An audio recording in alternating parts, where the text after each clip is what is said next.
और भारत पर झूठे आरोप लगाकर पूरी दुनिया में अपनी किरकिरी करवाने के बाद भी जस्टिन ट्रूडो के बोल नहीं बदले।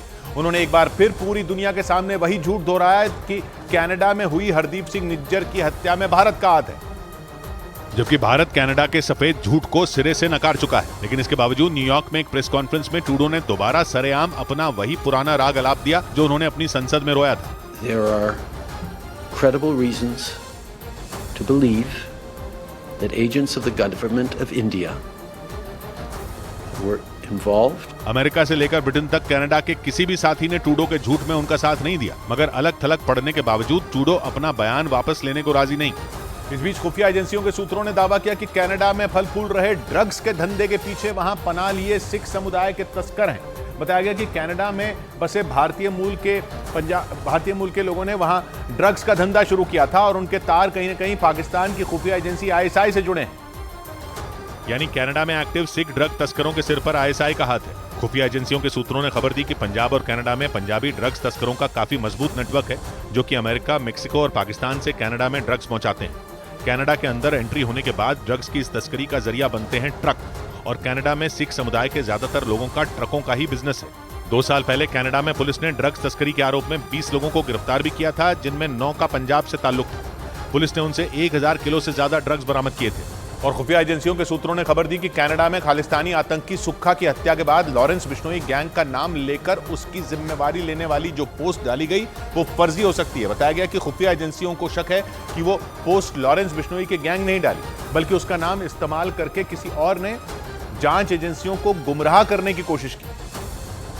और सूत्रों ने खबर दी कि खुफिया एजेंसियों का माथा इसलिए ठनका क्योंकि खालिस्तानी आतंकी सुक्खा की हत्या के बाद लॉरेंस बिश्नोई का नाम लेकर जो पोस्ट डाली गई वो उसके गैंग की तरफ से आज तक अपलोड की गई सभी पोस्ट से अलग है। कहते हैं कि लॉरेंस बिश्नोई हनुमान जी का भक्त है, इसलिए उसकी सभी पोस्ट पर जय बलकारी लिखा होता है। पिछले साल लॉरेंस बिश्नोई गैंग ने सिद्धू मूसेवाला की हत्या की जिम्मेवारी लेते हुए जो पोस्ट डाली थी उसमें भी जय बलकारी लिखा था।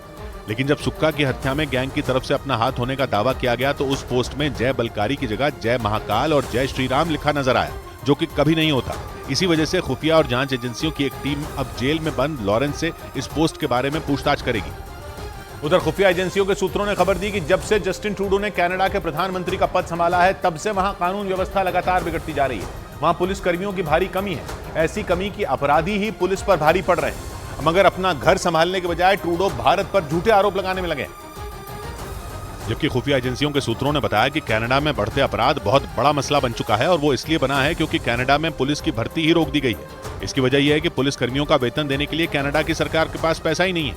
खुफिया एजेंसियों के सूत्रों ने जानकारी दी कि कनाडा के सरी शहर में आए दिन गोलीबारी की घटनाएं हो रही हैं, मगर पुलिस का बदमाशों पर कोई जोर नहीं, क्योंकि सरी शहर में 1500 पुलिसकर्मियों की जरूरत है, लेकिन वहां 500 से 600 पुलिसकर्मी ही कानून व्यवस्था बनाए रखने का जिम्मा ढो रहे हैं। जिस खालिस्तानी आतंकी हरदीप सिंह निज्जर की हत्या पर यह सारा बखेड़ा खड़ा हुआ, उसे भी जून में सरी शहर में ही गोली मारी गई थी। मगर निज्जर की हत्या को अपनी पुलिस और सरकार की नाकामी मानने के बजाय ट्रूडो इस मसले में भारत का नाम उछालकर ध्यान भटकाने की कोशिश में लगे हैं। इस बीच भारतीय जांच एजेंसियों का दावा है कि जिस वक्त खालिस्तानी आतंकी हरदीप सिंह निज्जर को कनाडा ने नागरिकता दी उस वक्त तक निज्जर के खिलाफ रेड कॉर्नर नोटिस तक जारी हो चुका था, लेकिन कनाडा की जांच एजेंसियों ने इस बात की जरा भी परवाह नहीं की और यहां तक कि हरदीप सिंह निज्जर का नाम किसी नो फ्लाई लिस्ट तक में नहीं डाला।